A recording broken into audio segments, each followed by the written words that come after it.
en Asemella. Esta tarde pues, va a ser el doctor Joaquín Galván Fradejas quien lea su discurso de ingreso como miembro numerario de nuestra asociación. Bueno, el doctor Galván Fradejas es psiquiatra y psicólogo clínico, es escritor y en su solicitud de inscripción como asociado de Asemella nos decía que querría pertenecer a nuestra asociación pues, para poder compartir sus inquietudes literarias con el resto de compañeros médicos y escritores. Su discurso de ingreso, que va a leer esta tarde, lleva por título Príncipe Don Carlos de Austria, estudio médico psiquiátrico. Y bueno, un poco deciros cómo se desarrollará el acto. Primero, el doctor Galván Fradejas va a ser presentado por el doctor Alfonso Ruiz Mateos, que es presidente honorario de Asemella, toda una institución en nuestra asociación. Después de la presentación, el doctor Galván Fradejas pues, leerá su discurso, que será contestado por el doctor José Luis González de Rivera, que también es psiquiatra y asociado numerario de Asemella. Así que no quiero restar más tiempo al acto y voy a ceder la palabra al doctor Alfonso Ruiz Mateos, que va a hacer la presentación del conferenciante.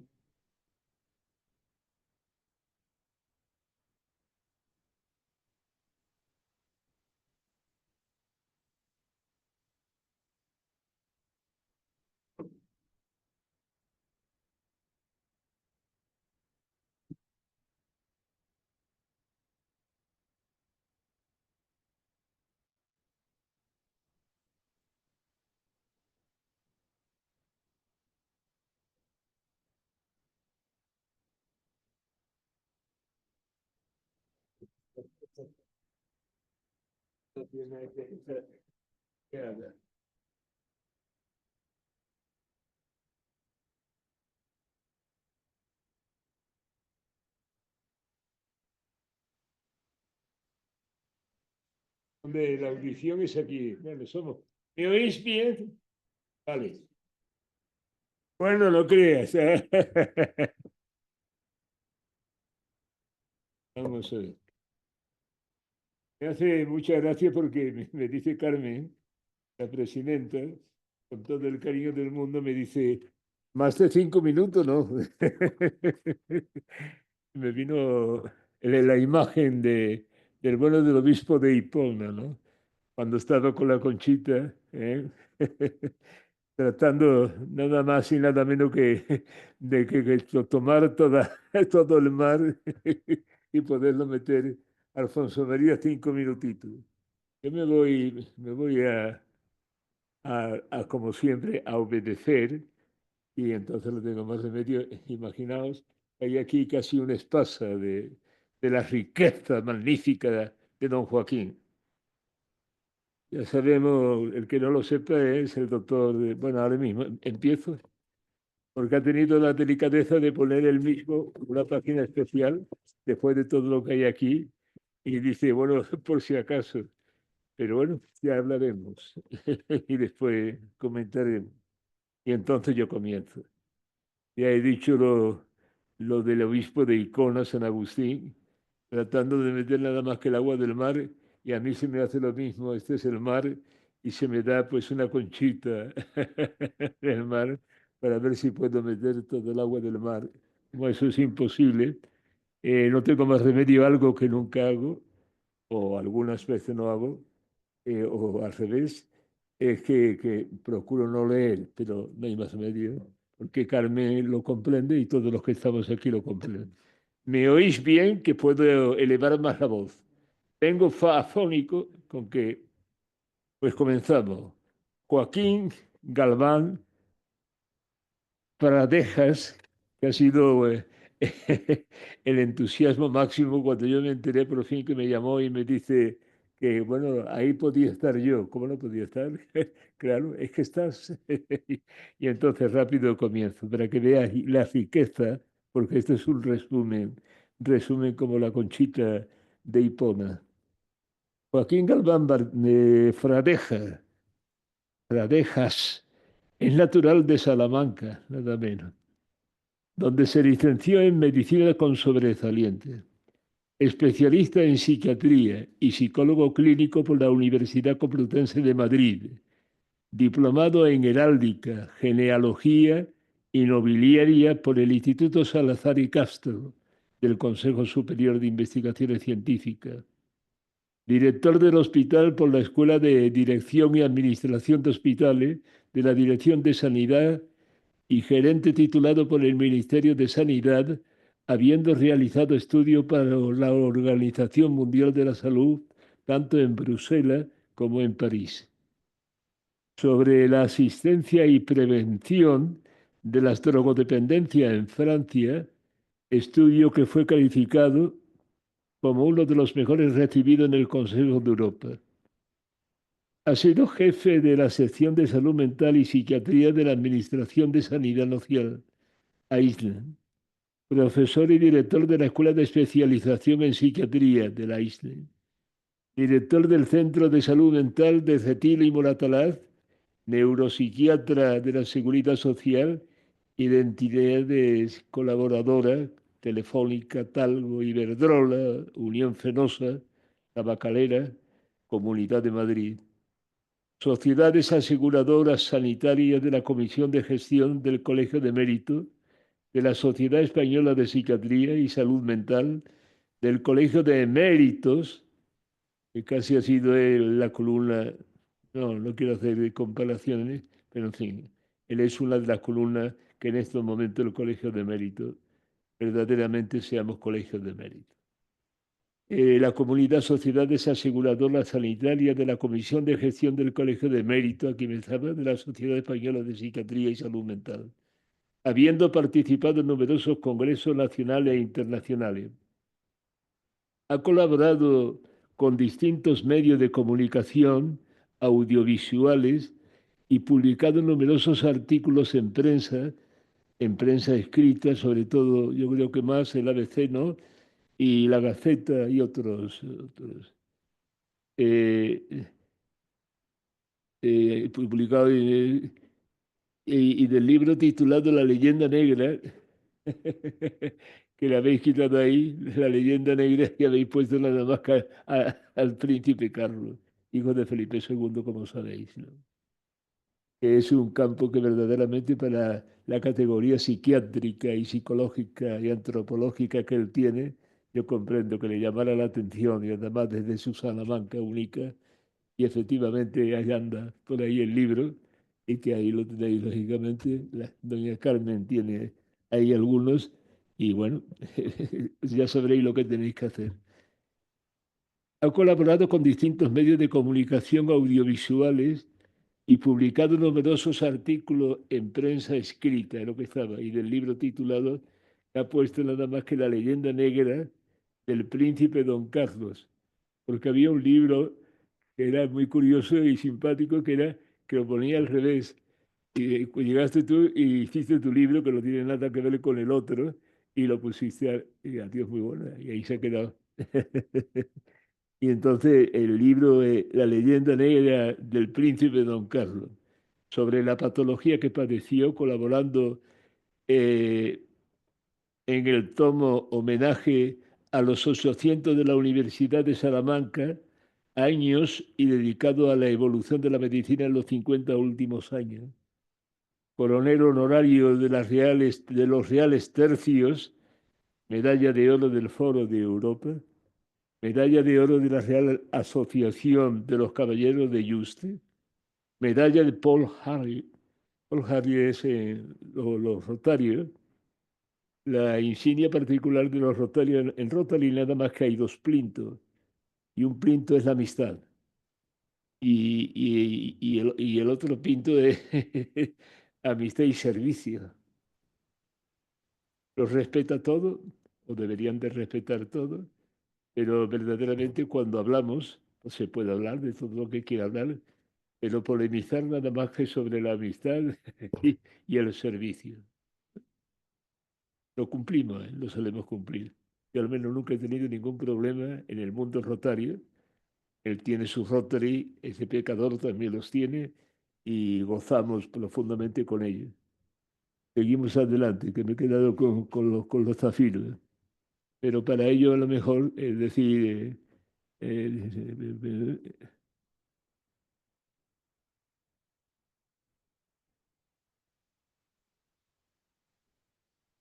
los 5 zafiros de Rotary Internacional, International Rotary Club. médico del año, ¿eh?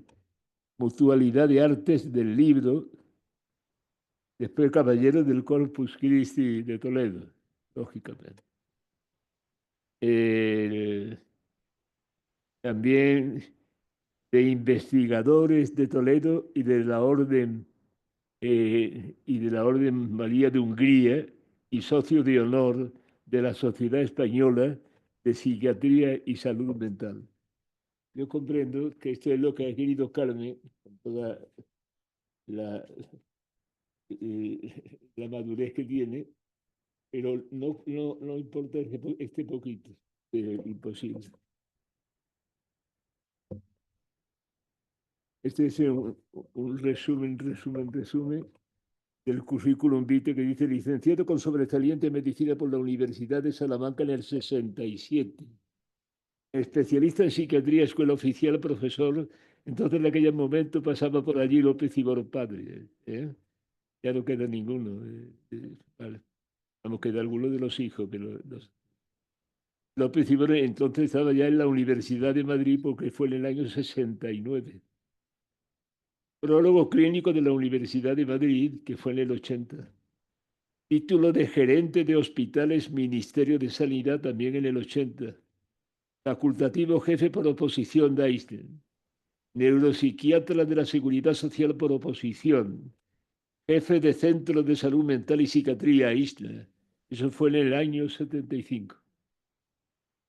Diplomado en heráldica, genealogía, es un magnífico, es un magnífico sabio del campo de la heráldica y de la genealogía, etc., en el Consejo Superior de Investigaciones Científicas, y esto fundamentalmente entró en el año 1998.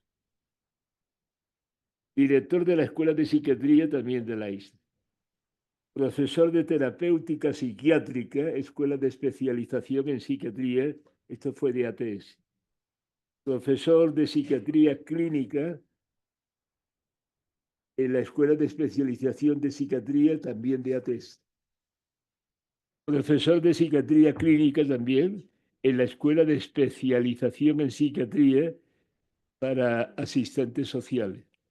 Y ahora sigue y sigue, pero esto es muy poquito. Y con esto, porque es que si no me queda, bueno, pero ya os doy un poquito no es nada más que la conchita. Curso epidemiológico, esto ya es estudios complementarios. Estudios complementarios. Curso epidemiológico y planificación psiquiátrica, OMS, Organización Mundial de la Salud, Universidad. Libre estuvo en Bruselas, esto fue en el año 78. Curso de psiquiatría comunitaria en el año 82. Prevención y tratamiento de las toxicomanías, Consejo de Europa en el año 83. Curso de dirección y administración hospitalaria, Escuela de Dirección. Hospitales, Dirección General de Sanidad en el año 1977. Curso de gestión de personal, Dirección General de Sanidad 1977. Curso de jefes de equipo y asistencia psiquiátrica, Dirección General de Sanidad. Esto fue en el año 78. Curso de medicina de urgencia, Universidad de Salamanca en el año 1967. Y curso de electrocardiografía, que lo es, cardiógrafo, lo es todo, 1964. Ya había hecho los estudios. Fíjense, por favor, que cumplo con mi presidenta, a la que tanto respeto y admiro, todo lo que me queda y todo lo que sigo. Entonces ya debo de obedecer. Debo de obedecer. Y fíjense que me lo he estado casi diciéndolo de memoria, como os podéis dar cuenta. Pero para finalizar, la gratificación, no de gratificaciones orales, que no necesito ninguna, la gratificación máxima de corazón a corazón, de verte aquí con los psiquiatras, somos muchos psiquiatras, claro, somos médicos, ASEMELLA, la Asociación de Médicos Escritores y Artistas, ¿no? Yo quería más que asociación, quería academia, pero no se pudo poner la academia, y yo sigo con lo de academia. Y es porque a uno de que lo voy a nombrar, porque además ya está fallecido, decía que cuando él era pequeño, enfrente de su casa, lo que había era una academia y era de parvulito, de esto de la miga, como dicen en Andalucía, de los niños, que las madres lo llevan a otras madres que cuidan de los pequeños, ¿no? Y entonces que le sentaba mal esto de academia. Digo, pues, la palabra academia que es la que verdaderamente debería de ser y es academia. De acuerdo con esto, yo termino siempre con algo que yo sé que le gusta.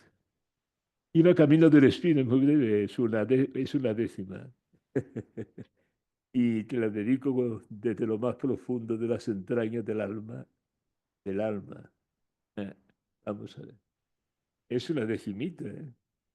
Y os la ofrezco, Carmen, como presidenta, en el honor que tenemos todos y todos participamos. Vemos pocos, pero bueno, porque no se han enterado. Pero si no, estaría esto repleto.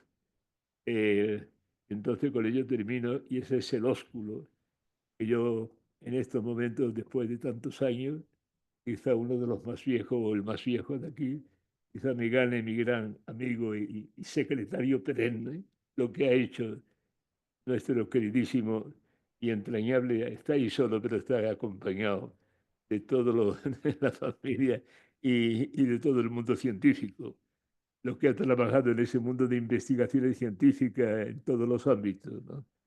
Y ha sido una de las cabezas que verdaderamente ha apoyado y en los momentos de zozobra allí aparecía nuestro queridísimo don Rodrigo con toda su fortaleza. Y Alfonso María termina con una decimita que compuso a los 15, 17 años, Camino del Espino, Baño del Sobrón. El Espino está, pues, caminito de Bilbao, ¿no? Y está el monasterio del Espino, que no es el Espino de aquí. Hay un Espino también por la zona. Es la Virgen del Espino, que eran los tres grandes monasterios, y con la desgracia del que se dedicó a, quiero nombrarlo, a destrozar los templos y las maravillas. Quedaron al menos de los tres grandes monumentos, los tres eran iguales. Uno de ellos era, lógicamente, donde era español, donde salía y brotó el español. Y el otro, que es del siglo X, y el otro es el Espino, que vinieron los franceses, estaba completamente cerrado y defendido por los pueblecitos que estaban cercanos, estaba completamente, menos mal, si no también hubiera sido completamente destruido. Entonces, si pasáis por Sobrón, y no sé si el monasterio está ahí solo, de los benedictinos antiguos, estaba cerrado ya hace muchos años, pero llegaron los redentoristas a finales del siglo pasado, sí, del anterior, y entonces ahí fundaron el Espino, fundaron también la parte sur, y también en Granada, etcétera, etcétera, ¿no? Y voy a la decimita, y hay una especie de campanita, con la piedra, con la roca, la zona esa del Sobrón, y se me ocurrió con mis 16, 17 años que iba yo camino de lo monacal, ¿eh? Y hice esa decimita que te dedico con todo mi corazón. Es curioso que en Andalucía, donde quizá más espadaña tengan las torres, dice a un andaluz, quizá, es espadaña. En el norte te dice perfectamente a punta de la torre, mirando hacia el cielo. Pues espadaña de tu empeño, echa al vuelo tu campana y anuncia por la montana el amor que soy ya dueño de mis noches sin ensueño. Que su son por la ladera se funda con las palmeras y despidan al poniente. Yo tengo ya un nuevo oriente, Dios de carne sin quimera. Que seáis felices. Bueno, yo me bajaré por aquí.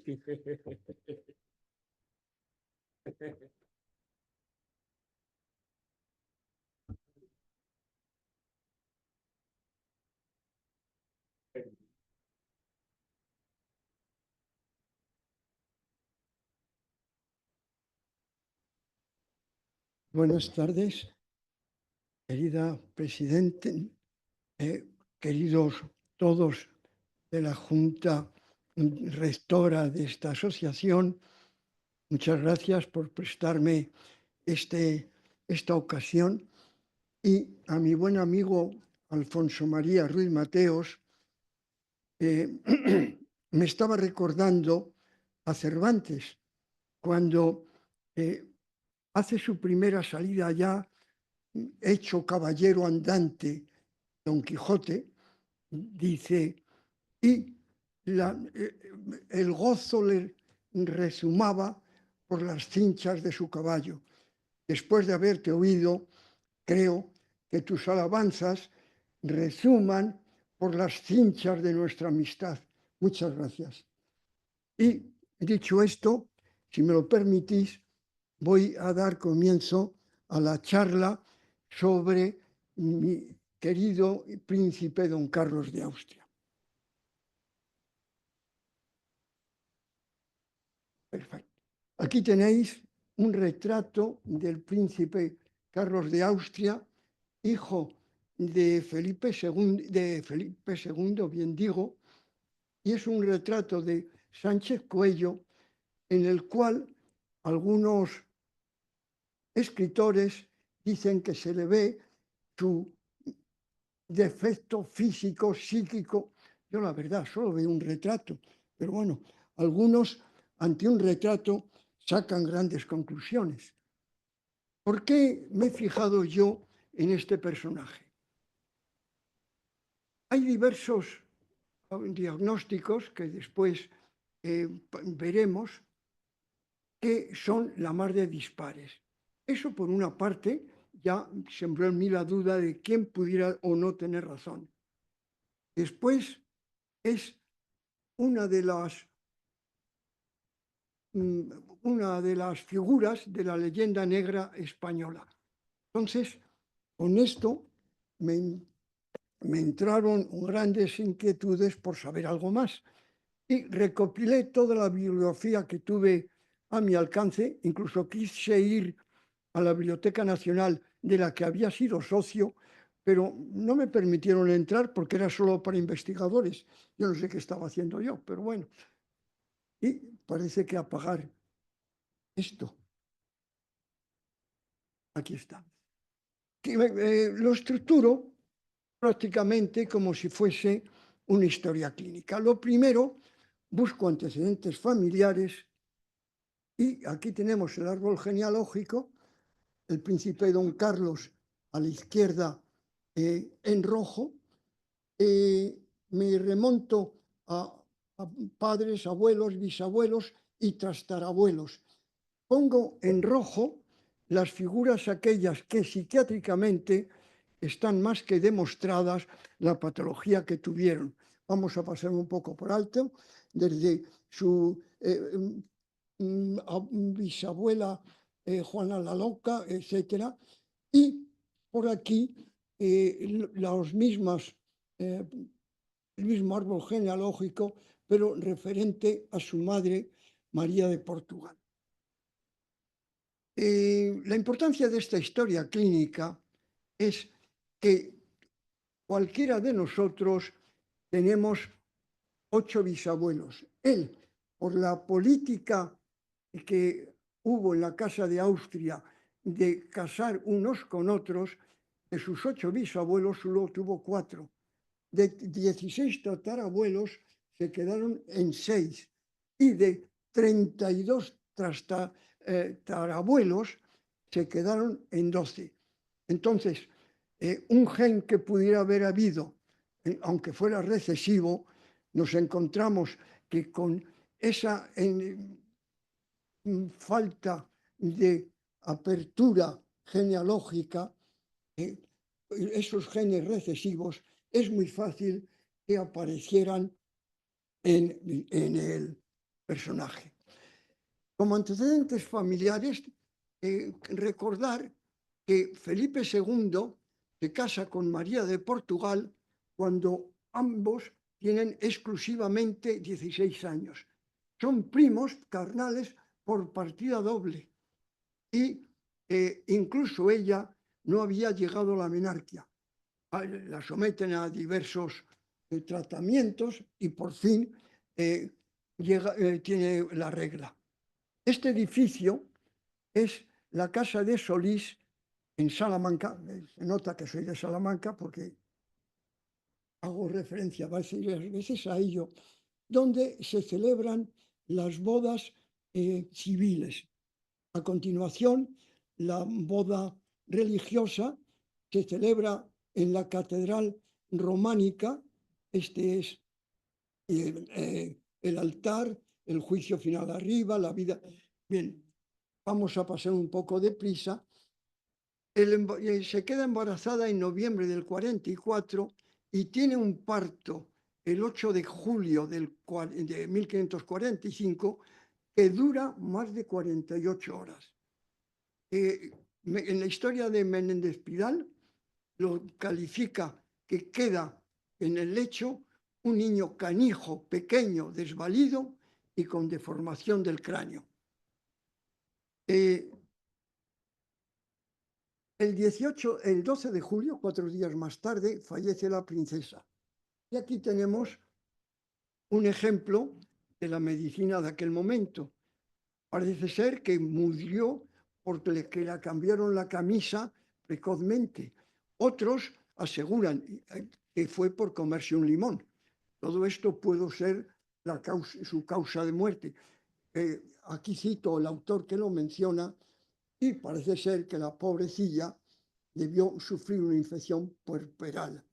El infante queda entonces al cuidado de ayos, maestros, los archiduques Maximiliano y María de Austria y de la princesa doña Juana de Portugal. Es bautizado el 2 de agosto del mismo año y lo describen como raquítico, canijo, miembros atrofiados, contrahecho, cabeza gruesa, disforme, frente abultada. Ya tuvo problemas en la lactancia, pues hubo alguna de las nodrizas que sufrió una mastitis, estuvo en grave peligro de muerte, pues mordía los pechos a las nodrizas. En noviembre de 1547, con 2 años y medio, le visita en Alcalá de Henares, que es en donde residía su padre, Felipe II. No habla nada con 2 años y medio. Cabeza enorme, cuerpo raquítico, piernas débiles. Y que aquí todavía a Menéndez Pidal. Con 3 años pronuncia su primera palabra y no es papá, no es mamá. Chocantemente su primera palabra es no. Y ya llama la atención lo tardío y lo que dice. Tartamudea, dificultades para pronunciar la R y la L. Su comportamiento que araña en la cara, se tira al suelo con rabietas y es zurdo contrariado hasta el extremo que cuando come le atan la mano izquierda a la butaca e incluso me parece que es la princesa doña Juana que cuando va a hacer uso de la mano izquierda con un cucharón le pega en ella. La educación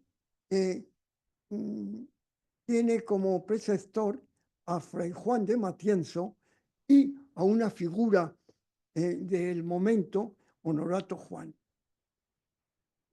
Tanto uno como otro en distintos escritos, desaplicado, indócil, y con 9 años, este es otro dato que considero interesante, comienza a leer.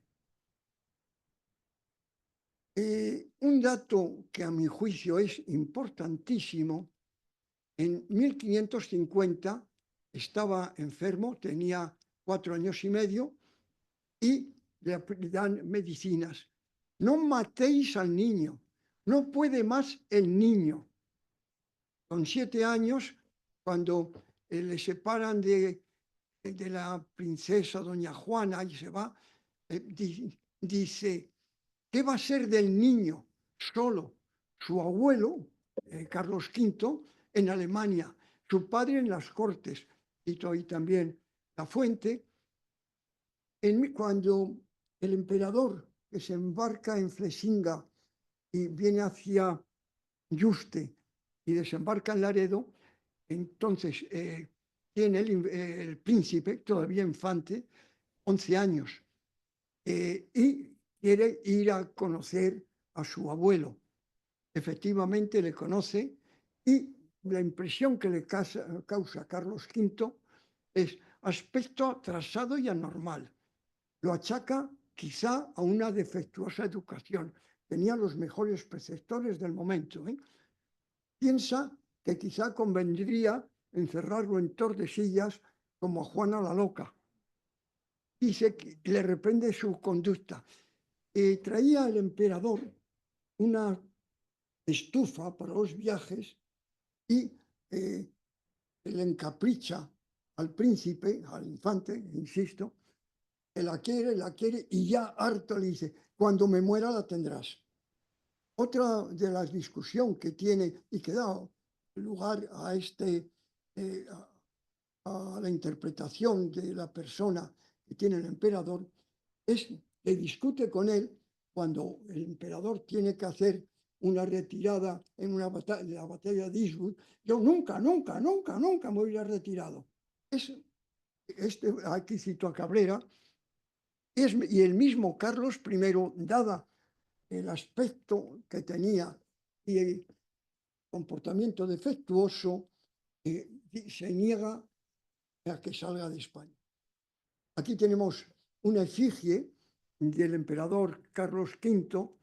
Está tomada de la Plaza Mayor de Salamanca, el pabellón real, que entre arco y arco hay un gran número de los reyes de España.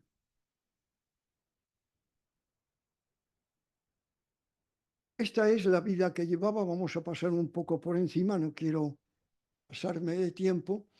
Estudia hasta la hora de comer, juegos, esgrima, da las lecciones, tiene mal color, poco adelantado en los estudios, en esgrima, necesita recompensas, monta poco a caballo y lo hace mal por aturdimiento. Esto está tomado de una carta de don García, uno de sus preceptores, al emperador. No adelante, imposible mayor celo, ni con palabras ni disciplinas.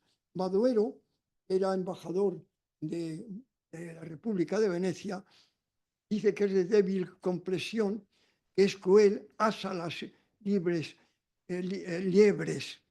vivas, ahí hay una rata, y arranca de un mordisco la cabeza a una culebra. Y yo lo he encontrado en italiano, parece ser, es Brischia scudata, parece que es una pequeña culebra de unos 40 centímetros, porque no se ponen muy de acuerdo los distintos autores. En 1558 tiene Felipe II un proyecto de casar al príncipe don Carlos con Isabel de Valois.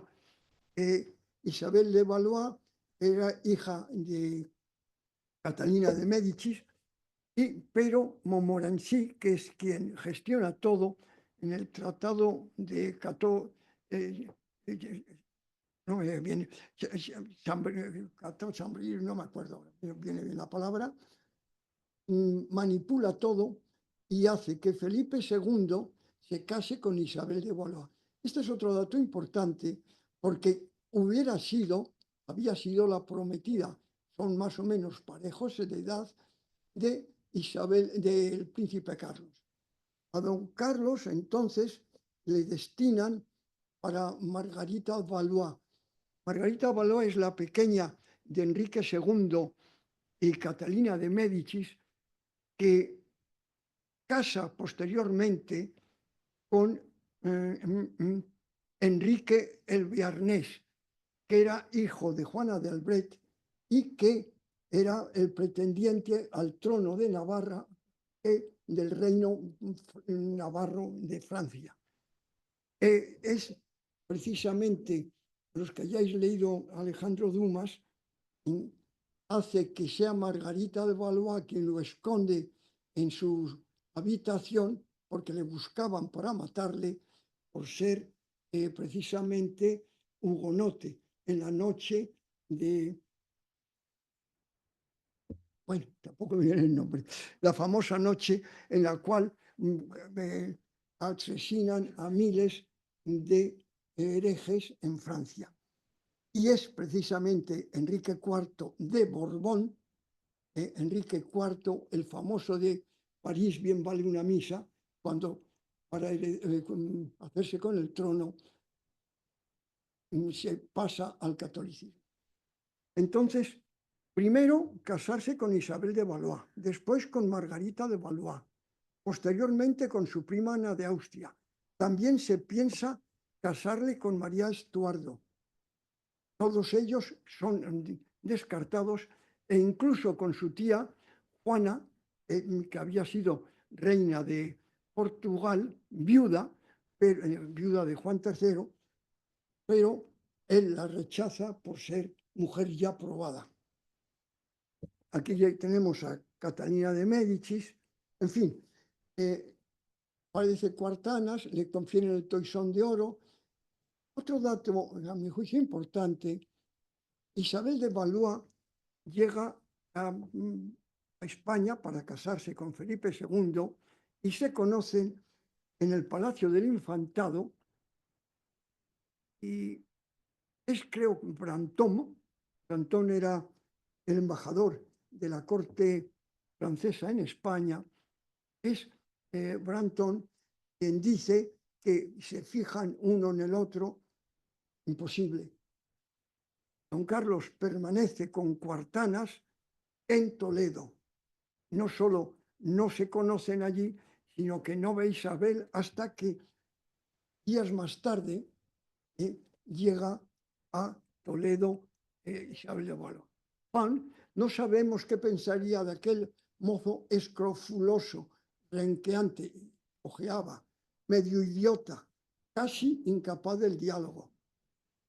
En estas condiciones, en febrero del 60, el jurado heredero no permite que le besen la mano, en el besamanos la retira, rechaza todo contacto y tiene un altercado con el duque de Alba, es de los últimos en besarle la mano, porque viendo en la situación, el duque se acerca a él y le coge la mano y hay un altercado entre ellos que le llama el rey Felipe II, le llama la atención a don Carlos y tiene que disculparse. Hubo por las tardes, aquella tarde, unas justas, eran cuatro mini ejércitos, y uno de ellos tenía que liderarlo él, pero en estas condiciones y tal como se encontraba, no fue capaz. Bien, dado que tenía malaria, y no digo que Cuartanas, después diremos por qué, dado que Felipe II escribe a diversas ciudades para ver cuál sería el sitio donde mejor pudiera evolucionar, y le manda a Alcalá de Henares, al Palacio Arciobispal, con don Juan de Austria, su tío, hermano de Felipe II, y Alejandro Farnesio, primo. Parece ser, vamos, que cae siguiendo a una chica de servicio por unas escaleras y tiene un gran golpe en la cabeza. Era bien visto que tuviera estas relaciones. Aquí tenemos a Alejandro Farnesio y el otro es Jeromín, Juan de Austria, cuando es presentado en Yuste al emperador Carlos V, un poco por... En el 62 parece que hay una mejoría. El duque de Alba dice: conviene tener al príncipe libre hasta que se hubiere de casar. No parece que... Bien, va evolucionando la caída de la escalera que hablamos. Tienen los doctores desde Madrid, se desplazan, tienen una herida del tamaño de una uña, y lo primero que hacen es una sangría de unas 8 onzas de sangre. 8 onzas equivale aproximadamente a un cuarto de litro, pero es el tratamiento de la época. Manda al protomédico, poco, pues la figura sobresaliente, colegial, que no existía, de los médicos, al doctor portugués, al Pedro Torres, llegan al amanecer, los grandes asnos, que es como Isabel de Valois, califica a los médicos y le hacen otras 8 onzas de sangría de sangre. Hay fiebre, al cuarto día cesa y hasta el 7. Síntomas: fiebre, dolor de muelas, adenosis, inflamación lateral del izquierdo. Bueno, aquí es una interpretación, el embajador de Tiepolo, humores viciosos. Y hay una parestesia de la pierna derecha.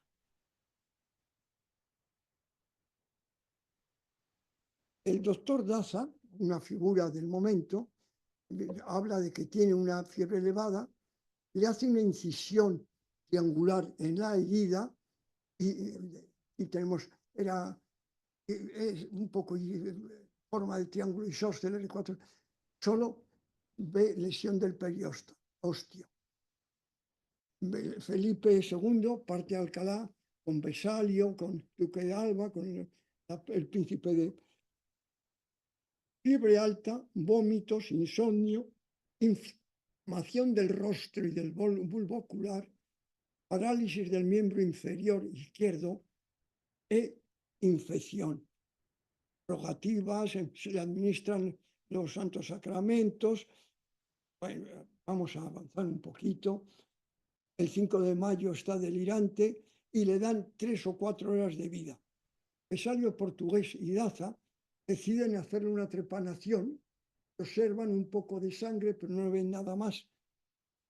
Había un fraile, el Diego de Alcalá, que tenía fama de milagroso, y entonces llevan los restos de este fraile y, coincidiendo con la trepanación, coincidiendo con la presencia de Fray Diego de Alcalá, es canonizado, ya muerto el príncipe, mejora. Hay un morisco que hace unos emplastos, pero bueno, parece ser que pudo ser. Hay inflamación del párpado inferior derecho, se extiende al izquierdo. Vesalio le hace una incisión y hay una mejoría. Bien, vamos a avanzar porque si no, tiene una erisipela y el 16 de julio ya está restablecido. Pesa 33 gramos, perdón, kilogramos. Prometió 2 veces su peso en oro y 4 en plata. Aquí cito a un autor, Philipson, era un catedrático de historia del siglo XIX de Holanda, no precisamente muy partidario de Felipe II, y a Cabrera. Hace testamento a Mariana Garcetas, no se sabe quién es, le deja 2 o 3 mil ducados y me parece que lo pongo a continuación. Cada ducado, creo recordar que en su peso en oro hoy en día serían unos 390 euros. Es todo un capital, ¿no? Por la noche salía, andaba con malos pasos, le hacen prueban porque tenían miedo de una impotencia, posiblemente fuera a quien deja este dinero, no se sabe. Quiere defenestrar a uno de sus caballeros, abofetea a don Alonso de Córdoba porque no le despertó por la noche, intenta apuñalar a don Fadrique Enríquez, tienen que pagar indemnizaciones a vecinas que golpea y ordena quemar un edificio. Paseando en una de esas noches por Alcalá de Henares, al grito de Aguabá, arrojan los desperdicios, monta en cólera y ordena que quemen el edificio. Y solo consiguen que no se lleve a cabo, diciéndole que acaba de entrar el Santísimo para dárselo a uno de los enfermos, y con eso consiguen evitarlo. El caballo favorito de Felipe II, empeñan en montarlo, le dicen que mucho cuidadito, que es el caballo del rey, y lo mata, degüella a los a los gazapos, intenta golpear con un puñal, con amenaza de muerte al presidente del Consejo de Castilla. Y tenía mucha razón para ello. Parece ser que el presidente del Consejo de Castilla había prohibido que representasen una obra en Palacio y él, este curilla, ¿quién es? Para que no pueda yo ver, los tienen que quitárselo encima, los criados en peligro constante, muy extravagante, pegaba, amenazaba, salía de noche, a las mujeres que encontraba las besaba y acariciaba diciendo que eran unas muy gentiles. Y esto lo cuenta Brantón, unas botas que le hacen que no le quedan bien y obliga al zapatero a comerse. Bueno, esto parece ser que no es cierto, pero Brantón era el embajador de la corte francesa y era bastante fantasioso. Sí hay otro hecho, siempre andaba mal de dinero. En una ocasión, al padre de uno de sus pajes le pide una cantidad importante, él se la da y dice, y todo lo que necesite vuestra Alteza lo tiene a su disposición, visto lo cual, pide ya una suma exorbitante, no puedo. Entonces, no hay forma de convencerle. Una cosa es que educadamente le diga, me tiene a su disposición para lo que quiera, y otra cosa es que tenga que darle un dinero exagerado que no podía ni siquiera con él, y en consecuencia al paje le echa de su compañía. Bien, Saint-Sulpice, dada su indisposición e imbecilidad, no se había pensado en darles fiebres. La reina reza por la sucesión, por los desórdenes, poca capacidad, extrema ira y disonancia de sus acciones.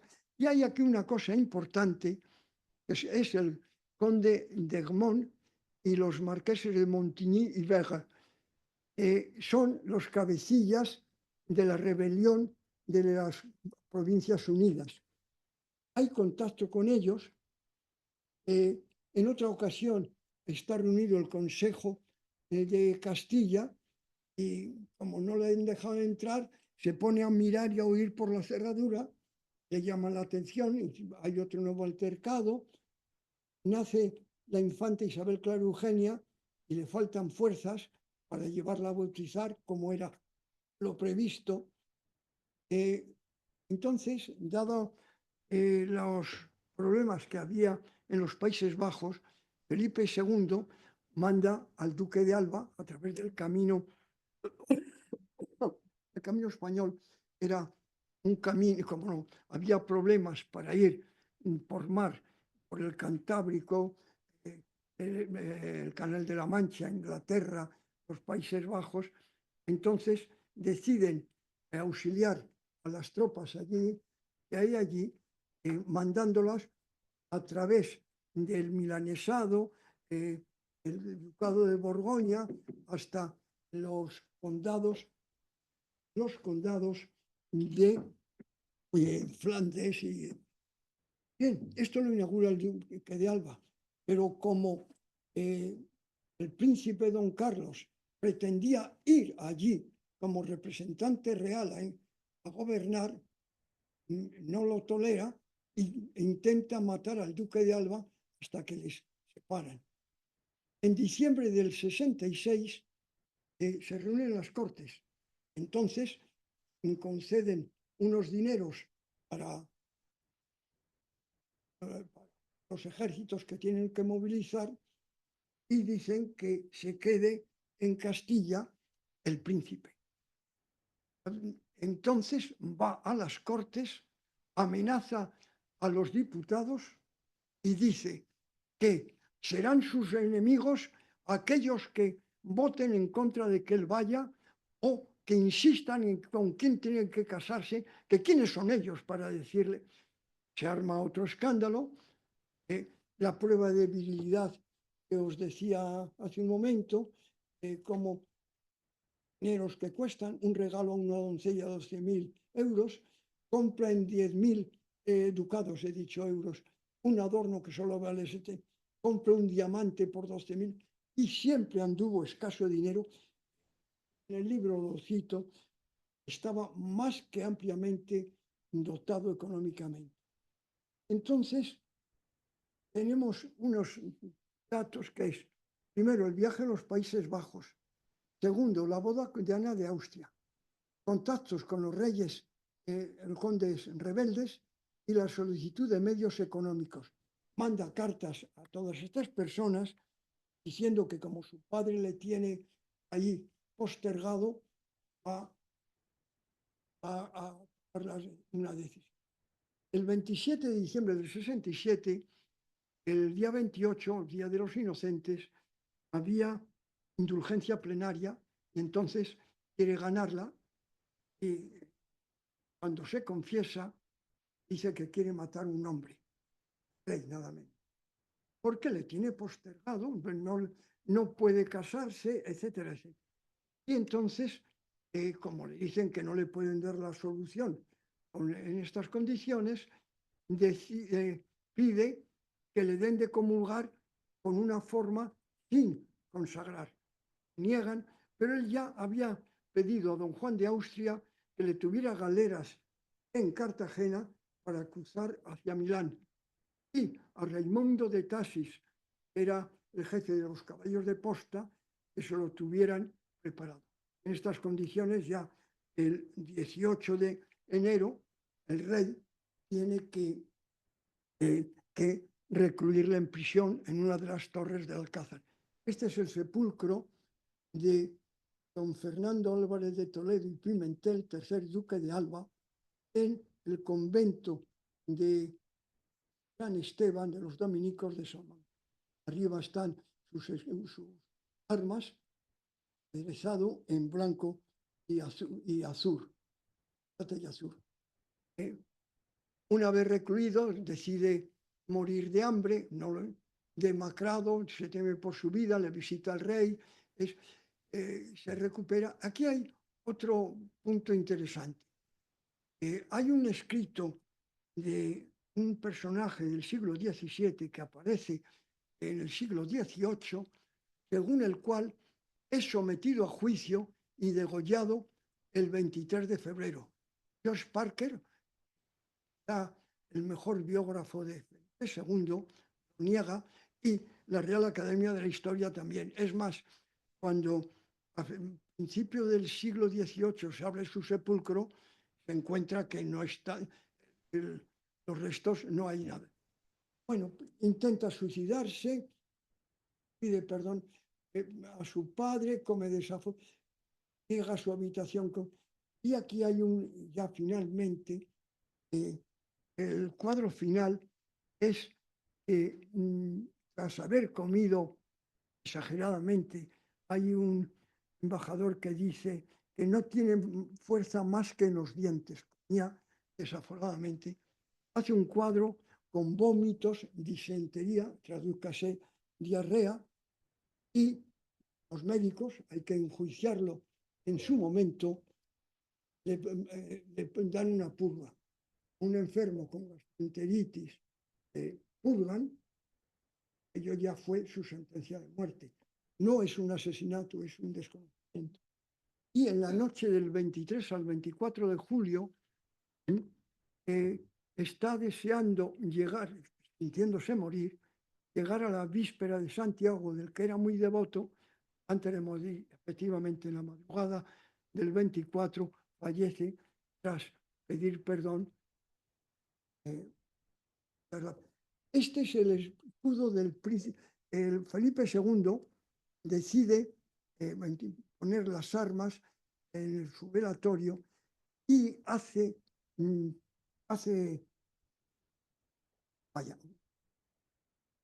ahora, y Felipe II, a ver si lo podemos ver, sí, esta barra atravesada en el jefe, con 3 dientes, es heráldicamente el símbolo de heredero de la corona. Y precisamente Felipe II insiste en esto. Bien, tenemos, como estamos hablando de Felipe II, el levantamiento de Flandes, etc., hay Guillermo de Orange, que para algunos es el primero que hace una guerra psicológica, hace en su apología en 1581, que es asesinado por su padre, está enamorado de su madrastra. El prior de Crato, que si recordáis es el pretendiente a la corona de Portugal, cuando en 1580 la hereda Felipe II, que el heredero hubiera sido precisamente el príncipe Don Carlos, dice también que es asesinado por su padre. Teixeira habla de relaciones con sí. Y aquí tenemos Schiller, que escribe una obra de teatro, Don Carlos.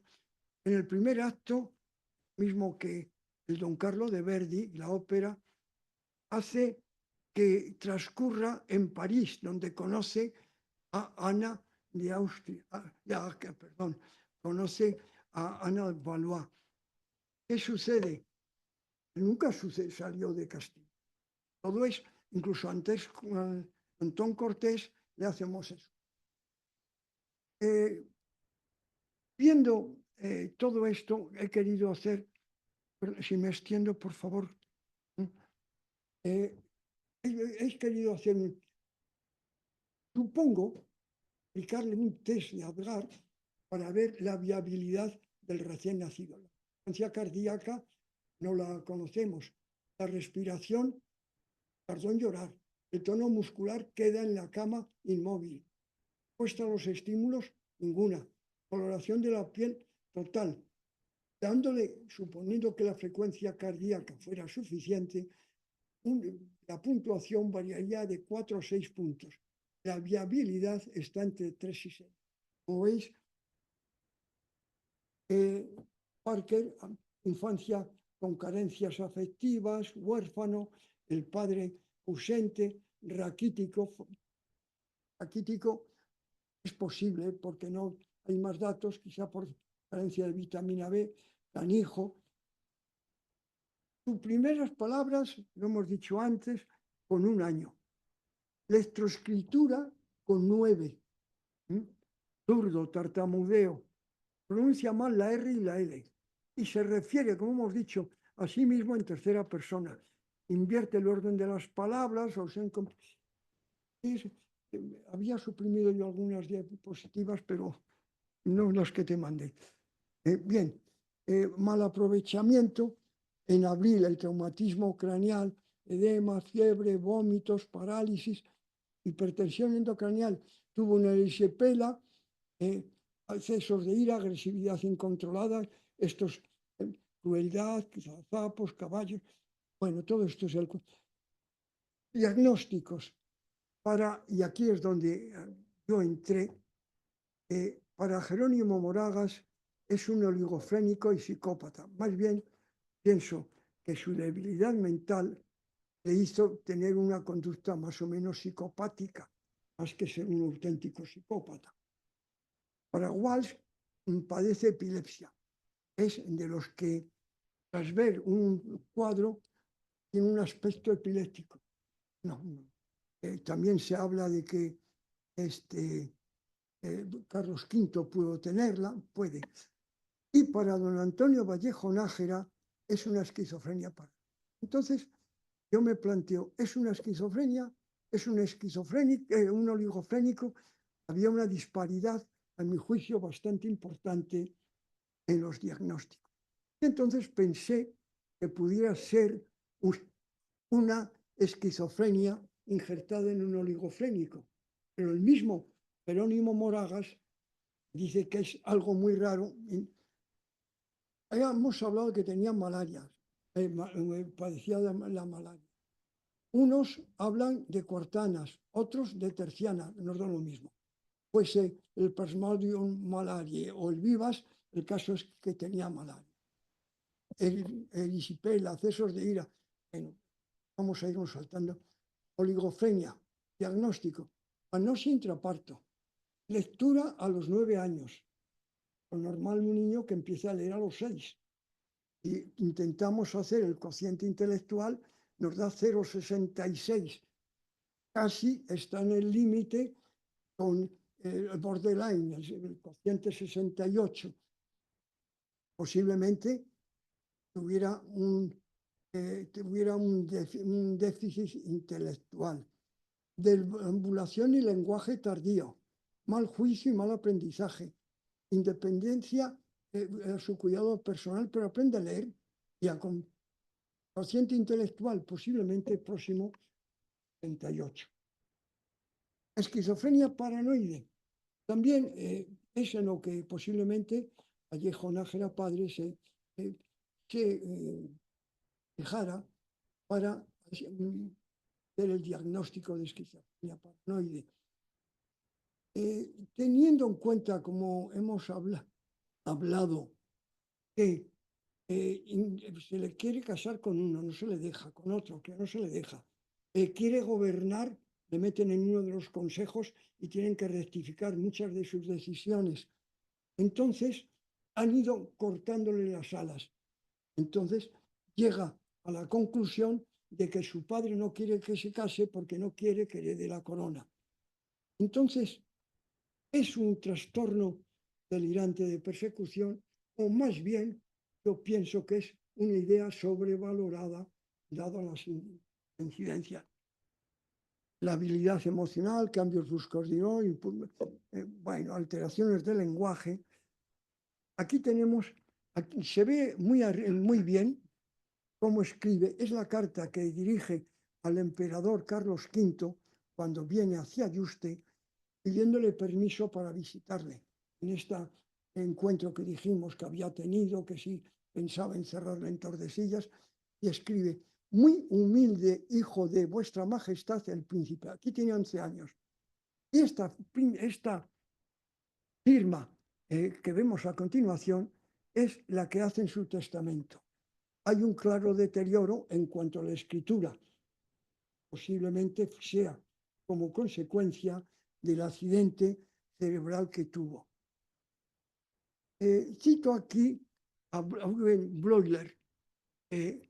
Bleuler, en su libro de psiquiatría, habla de oligofrénicos disarmónicos y cita el caso de oligofrénicos tratados en su hospital, que tras oír un sermón una sola vez, lo repiten perfectamente de cabo a rabo. O como otro, visitando la Catedral de Colonia, hace un dibujo perfecto. En Salamanca, a principios del siglo pasado, había una persona que se dedicaba a pedir por la calle y que contaban que era un débil mental, no, como tal era catalogado, pero si tú le decías una fecha del calendario o le preguntabas qué día era el santo de San Pedro o San no sé quién, te lo daba perfectamente. Quiero decir con esto que tenía una buena memoria. ¿Qué son estos oligofrénicos disarmónicos de Bleuler? El barón Distreschan dice en uno de sus escritos que tenía una memoria excelente, fatigabilidad, disminución del rendimiento escolar, dificultades de contacto, clareza del comportamiento. Entonces, yo pensé que podríamos encontrarnos ante un trastorno del espectro autista. Cuando Vallejo Nájera escribe su libro Locos egregios, es en 1946. Leo Kanner describe el cuadro en 1943, 3 años antes, muy fácilmente. O bien lo había escrito Vallejo Nájera anterior a esto, o bien no lo conocía porque son 3 años antes que podían haber. Y lo califica de esquizofrénico. Pienso que es un trastorno del espectro autista, déficit del desarrollo social, déficit emocional autolesiones, arañarse. Lenguaje en tercera persona. Eso yo no lo sé, pero no me lo he encontrado más que en autistas. No lo he visto descrito por ningún otro sitio. Tal es así que yo, y aquí hay dos eminentes psiquiatras, me atrevería a darle un valor patognomónico esa forma de expresarse. Pero bueno, autolesiones, arañarse, voz aguda y chillona. Eso es típico, está descrito en las configuraciones estas psiquiátricas de un tono de voz elevado, chillón, nasal, baja tolerancia a la frustración, rechazo al contacto físico, el caso del besamanos del duque de Alba, y comienzo antes del año y medio. Enfermedad final, ha comido enormemente, dan a comer, se empeñan en comer una empanada con 3 perdices tras haber cenado, en pleno julio, y hace un cuadro de vómitos, diarrea, dolores cólicos. Claro, en la época que mejor que para limpiar ese vientre y ese estómago en malas condiciones, una purga. Y a un paciente que está con una gastroenteritis, con vómitos y diarrea, le ponemos una purga, la catástrofe iónica que le vamos a desencadenar, lo más probable es que le conduzca a la muerte. En fin, esta es mi opinión, mi conocimiento, y muchas gracias por vuestra atención.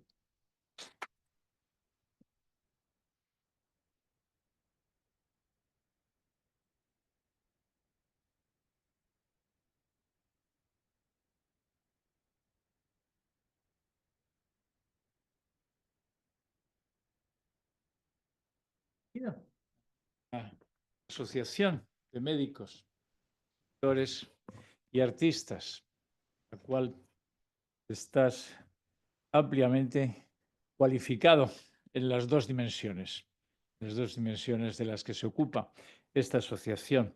Bueno, es siempre difícil para un psiquiatra hacer un diagnóstico sin ver al paciente.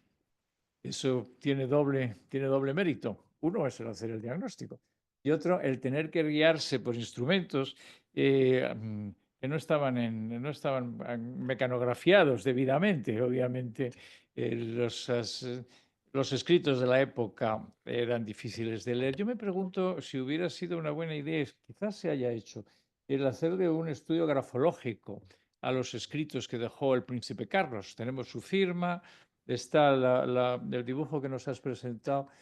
Bueno, se ve que sabía escribir, menos tardó tiempo. Obviamente, como tú muy bien dices, tiene retraso mental. Es claramente una oligofrenia.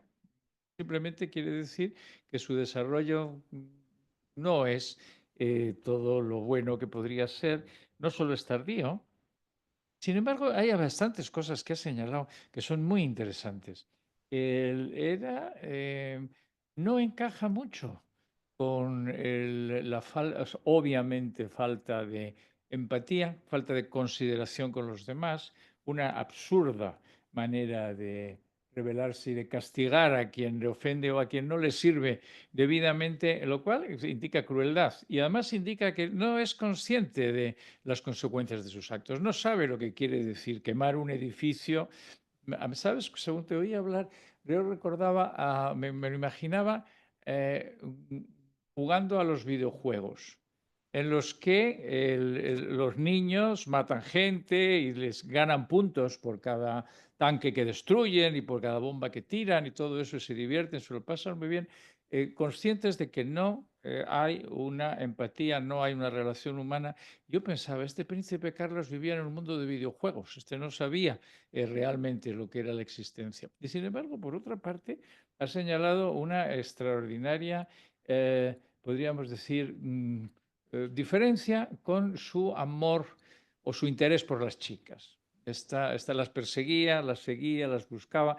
Es muy curioso ese accidente que relatas, cuando persiguiendo a una moza se cae por unas escaleras, se pega un golpe en la cabeza y el golpe es del tamaño de una uña.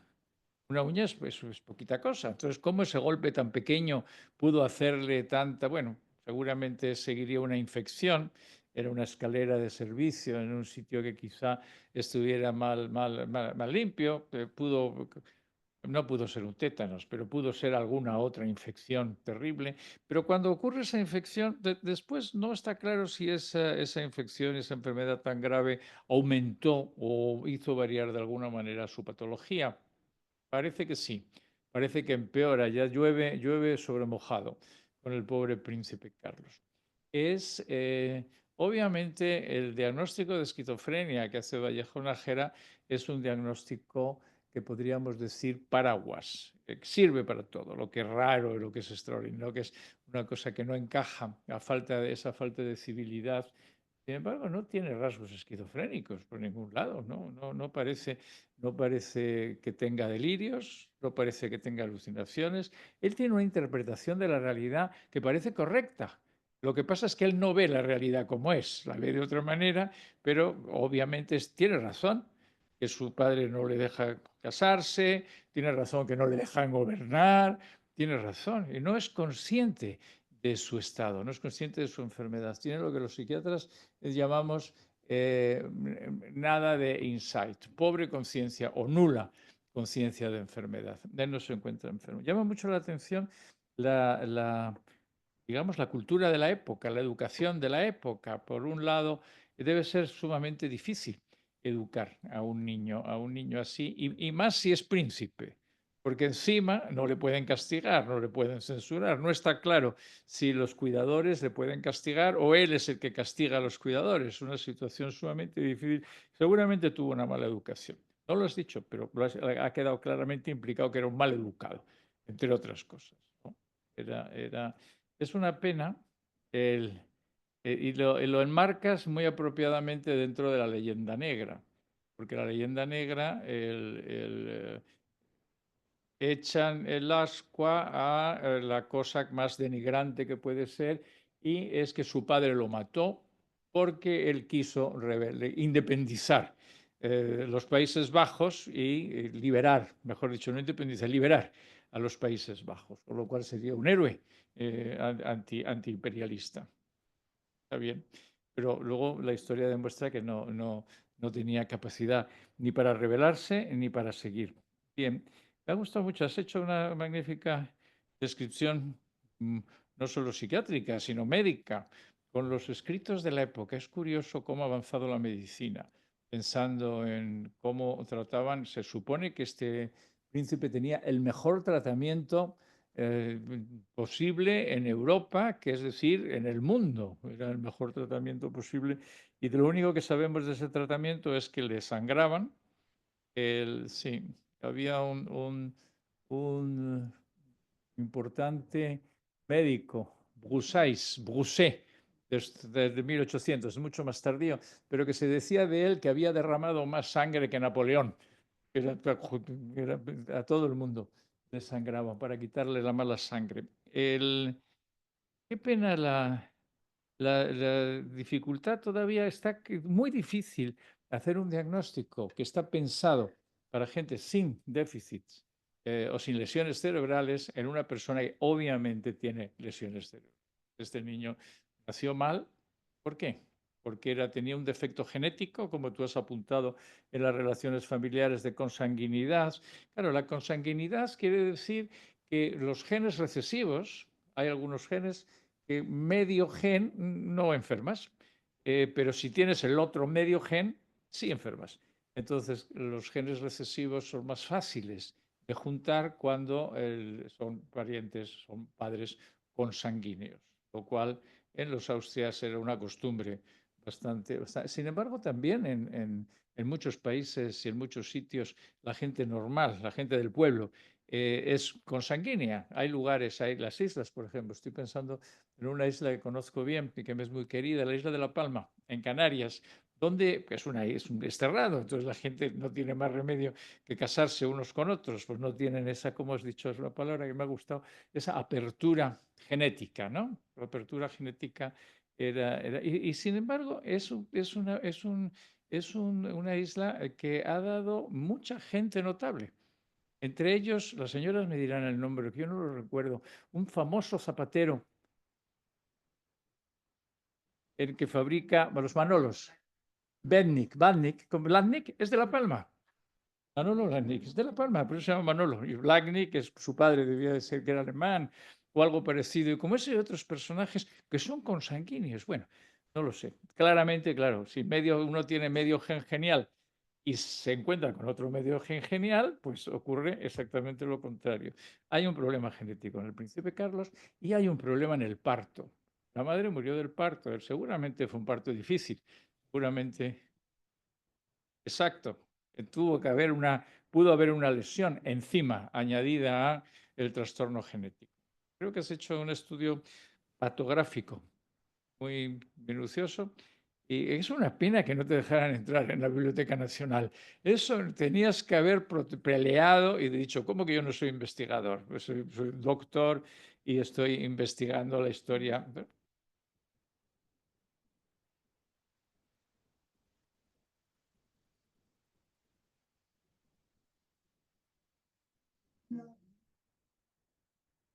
Ah, muy bien. Bueno, entonces no me queda más que añadir mi felicitación, mi respeto y admiración por tu obra y por tu atrevimiento de enfrentarte a este enigma. Y mi felicitación por el libro, que veo que ya está en la segunda edición y que es una pena que solo has traído uno. Y además me lo has regalado, porque si hubieras traído 40, los vendríamos todos. Enhorabuena. Muchísimas gracias por tus conferencias. Un abrazo. Pues nada, yo ahora ya voy a cerrar el acto, darle las gracias al doctor Rivera, Luis de Rivera, por su contestación y sobre todo las gracias al doctor Galván por su interesante discurso, el que nos ha mostrado como si fuera una historia clínica, pues toda la patología del infante don Carlos de una manera muy amena, muy interesante, y con este discurso suyo creo que ha demostrado lo cerca que están el pensamiento histórico del pensamiento médico, y el conocimiento de la medicina pues nos puede llevar en muchas ocasiones a entender mejor la historia, como hemos hecho esta tarde. Así que ya solamente felicitarte, bueno, darte la bienvenida a nuestra asociación, decirte que contamos contigo para hacer todas las cosas que se te ocurran y todas las que quieras colaborar con nosotros. Y ahora, para cerrar el acto, pues vamos a entregarte el diploma que te señala ya como asociado numerario